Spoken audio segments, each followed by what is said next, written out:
I'm honored now to welcome His Excellency the President of Rwanda, Paul Kagame. So please join me for a fireside chat.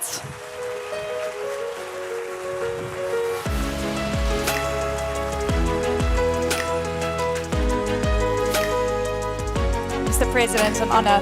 Thank you, sir. Please take a seat. Fantastic to be back. You're welcome. Thank you. I always feel very welcome here, and it's interesting to come at this time in the world. I mean, we've seen so many cycles, but I have to say, possibly nothing like this has ever happened in the global economy. And I'm wondering how you are looking at not only the short-term trends, the long-term trends, but also, we know the old adage, within every crisis, there's always opportunity.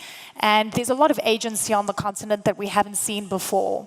So how are you weighing things up? And what do you think the moment calls for the African continent and for you in Rwanda? Well, thank you, Eleni, and welcome to Kigali.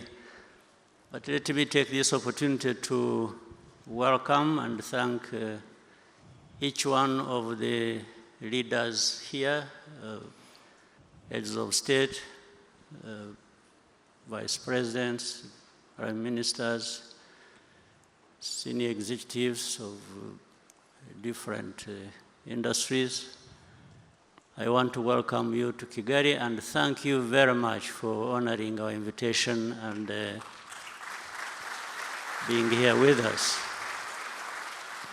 Of course, I want to thank Amir and his team, Jeune Afrique, for having thought of this idea to bring people together in this manner that has been operational for a number of years. I want to appreciate the work they are doing and also the comments Amir made earlier, which really encapsulate all that we need to say and maybe based on to do a number of things. So I thank you all for being here. Thank you very much. Now, back to the question. There will always be crises.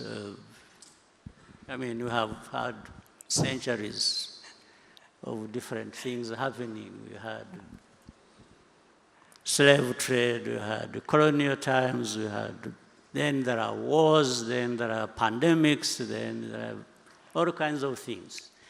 They will happen all the time. We just, it's a matter of time, and there are these cycles that, so we are in a different cycle now that is driven geopolitically, and we have to contend with that. But that also for Africa keeps being a reminder of our position. Where do we stand in this global positioning? And we have had many people contribute ideas and very accurately educating us what we need to do and what we need to be thinking about. But we can't stay there. We need to learn from this. We need to shape what we are doing for ourselves, and action should lead us in the right direction and how to deal with these crises. So, but for Africa, let me say, we have to leverage our competitive advantage, and there are a number of them. So why is Africa always at a disadvantage? When you look back, you see where Africa has been lacking this or that. But really, why, when we have almost everything? If you look at in the area of green energy, and this continent is home to 60% of solar potential.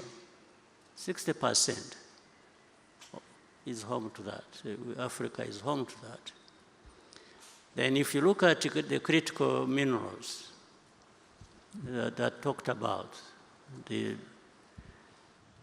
all of them, or the majority, are on the continent for making batteries and so on and so forth.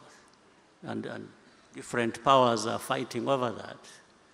But Africa, that has a lot of that, is silent or losing most of it cheaply to those who have the power and know what they want to do. Look at human capital. In terms of human capital, Africa has abundance of that. In fact, whether maybe by now already or in a few years to come, Africa will be having the largest middle class in the world. So how can we have these resources? And then we are here wondering how to overcome some of the challenges that are brought by the geopolitics that we talk about, or the crises that we see happening in every... So we need to come together and do something about it. It's doing something about it. The rest we know. And Amir earlier on was talking about what we lose by not doing a number of things. I think we lose a lot more even by not doing what we have to do. And it's a really important point. It's time of action. And I have to say, you know, when you mention pandemics, there was a wake-up call, and we've seen so much shift and change. But, you know, watching what's been going on with the way African leaders have been approaching bad deals that are getting on their table. I mean, Zimbabwe, Zambia, as well as Ghana, saying no to mineral deals because it was about extraction in return for healthcare programs and so forth. And frankly, I'm sure a lot of you in the room know that you've been very vocal about the kind of bullying tactics, the coercive tactics that have been used by the West, specifically the US. And at this point in time, we know that Africa is still being viewed as a place where people can extract. But African leaders are saying no. Also threats about sanctions consistently, not only against African nations, but other countries. Rwanda yourselves are dealing with US sanctions since March this year with the issue regarding the DRC. Take me through how you're dealing with this new geopolitical tension where there's a belief that might is right and the big can control, you know, everyone else. Well, it's a crisis in a sense, but brought about by the same thing, Africa not leveraging our capacity, our potential, our, you know, energy of the people of our continent is just locked out there. And it's a situation where the powers that be are holding a whip in their hands. They're using a stick to beat up whoever they want to beat up in order to... They are no longer even hiding it. It's just in the open. It's like in the situation you're talking about, we have in the region of Congo and the other crises that also, in a way, involve Rwanda and other countries in our region. Yeah, sanctions, one has, first of all, are they justified? And it is not just in this case of Rwanda, but in other cases. Sometimes sanctions are just applied in a case of the one who provides less than the other.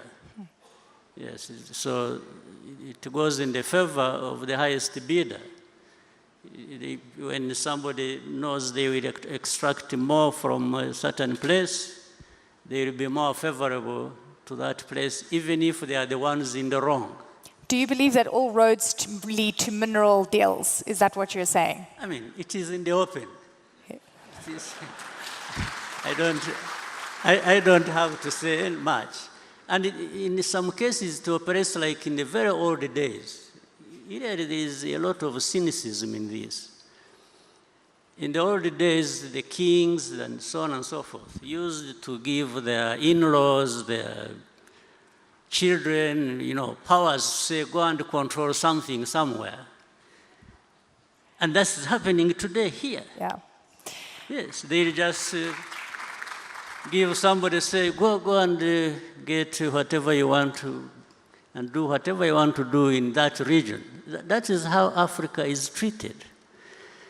So these powers you see that come here lecturing people on democracy, human rights, and they are doing it with one arm, and the other, they are just taking away everything that people own. So, and this is what is critical. This is why Africa, leaders of Africa, some of whom are here, are brothers, and the CEOs and other Africans, I think we need to give ourselves value of some kind. We can't just be people who are waiting to be ripped off by somebody who is shrewd enough and has the power to come. No, we must be able to say no. And we've seen those no's. We've seen some of those. I mean, do you believe, sanctions are used, a coercive method to get countries to capitulate. Are you going to capitulate? I never capitulated in a war situation. This is not a bad situation as such. Well, it hurts, absolutely. Yeah. And that's what it is meant to do. It is meant, sanctions or different measures are meant to hurt people. So in a way, we are hurt. But I think we would be hurt more by not doing what we are doing. So it's always, you make a calculation.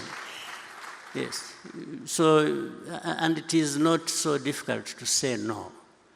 In fact, it costs more to say yes to the wrong thing. Yeah. So we are here, but all these things come to pass in one form or another.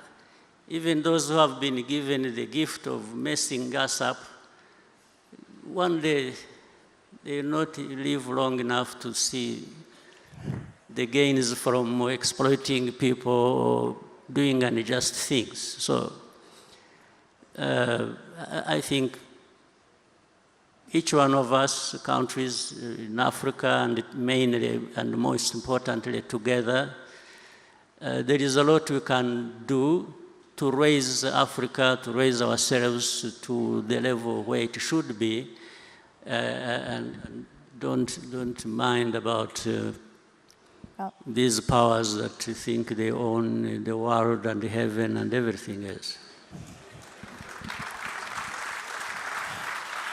And I hear you loud and clear on the hypocrisy and the contradiction in terms of where international law applies to some when it suits and it's broken in other cases. We've seen so much of this. In a world where we're seeing the unraveling of the global world order as we know it, institutions are being challenged, they're being broken down. What is Africa's role, do you think, in this new world? Because it feels like it's never going to be the same again. My view is that these pressures that we get from the rest of the world, Africa, I think, is being reminded to wake up. So the pressures are not entirely bad. I think they force Africa to look within for what we have, to actually do what we need to do, to find a good place for us in this world of those injustices and other challenges. So Africa, looking within, and we have a lot to bring to bear on dealing with these challenges, I think we can succeed. But above all, we need to work together and move away from saying what we know, because there is a lot we know and there is a lot we talk about, but we need to do a lot more based on that. The private sector, I want to talk about scaling up or failing. You engage a lot with the private sector. Rwanda is such a prime example of incredible, I mean, we cover so many stories here. I mean, you're just seeing like hotbed of fantastic growth. But where do you think the private sector is going wrong from breaching that level and becoming African champions and really, truly scaling up? I think private sector is doing a good job. In fact, it is ahead of the public sector. But we could be served much better by finding a way to bring close private sector and the public sector and benefiting each other as one, because that's what we are actually one when you look at the needs of the continent. And so I want to thank the private sector. The private sector, they are actually, to some level, hustlers. They are able to go through some of the barriers that are created by the public sector. Yeah. But if those barriers were not there, the private sector would be far ahead of where they are, and along with that, the continent also would be ahead of where we are. So my call to all of us is for really coming together, the private sector, the ways of how they could conduct business, I think, have been very elaborately put by Amir in the presentation you had with him earlier.